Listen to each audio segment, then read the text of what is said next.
மற்ற கட்சிகள் வந்து ஒரு குற்றச்சாட்டா வைக்கிறது டிவி கேக்கு ஒரு கொள்கை இல்லைன்னு சொல்றாங்க. சோ டிவி கொள்கையா நீங்க என்ன நினைக்கிறீங்க? கொள்கைன்னு சொல்லி எல்லாரும் ஏமாத்தாம இருக்கிறது தான் அவருடைய கொள்கை. அவரு எல்லாருக்குமான ஒரு தலைவருங்க. அவரு தமிழ் தேசியமும் வேணும்ன்றாரு, திராவிடமும் வேணும்ன்றாரு. என்ன தப்பு?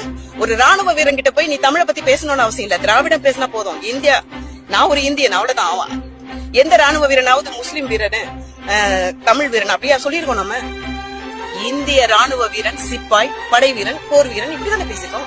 சோ விஜய் இந்த கருத்தை சொல்றதுல என்ன தப்பு? என் மொழிக்கும் இனத்துக்கும் ஒரு விஷயம் வந்து நெருக்குதுன்னா அது எனக்கு தேவையில்லைன்னு சொல்றாரு. இதை விட என்னங்க ஒரு நல்ல தலைவரை உருவாக்குறதுக்கு அவருக்கு எப்பவுமே மக்கள் அடிச்சுக்கிறது, தலைவர்கள் வேடிக்கை பாக்குறதுமா இருக்கு. இப்ப தலைவர்கள் அடிச்சுக்கிறாங்க, மக்கள் வந்து தீர்ப்பு கொடுக்கற இடத்துல இருக்காங்க. சோ நாங்க ரொம்ப சந்தோஷமான இடத்துல இருக்கோம்.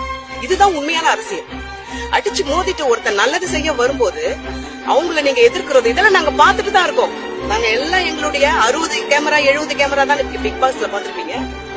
இங்க கோடிக்கணக்கான கேமராஸ் பாத்துட்டு தான் இருக்கு. கண்டிப்பா சரியான தீர்ப்பு இந்த எலெக்ஷன்ல கொடுப்பாங்க. நாங்க எங்களுடைய ஓட்டு எங்க உரிமை. இது வரைக்கும் நான் சின்ன வயசுல இருந்து இது வரைக்கும் எனக்கு 45 வயசை நான் கிராஸ் பண்ணி வந்திருக்கேன். இது வரைக்கும் வந்து யாருமே வந்து ஐயோ எனக்கு ஓட்டர் லிஸ்ட் இன்னும் வரல, என் ஓட்டர் லிஸ்ட்ல பேர் வரல, எனக்கு ஓட்டர் ஐடி வரல அப்படின்னு கவலைப்பட்டு நான் இந்த காதுல கேட்டதே கிடையாது. எனக்கு இன்னும் ஓட்டர் ஐடி வரல, வந்தாதான் நான் ஓட்டு போடுவேன்னு சொன்ன ஜனங்களை எனக்கு எப்ப ஓட்டு போட எனக்கு உரிமை கிடைக்கும்னு சொல்லி மக்களை பேச வைக்கிறான் பாருங்க ஒரு தலைவனை.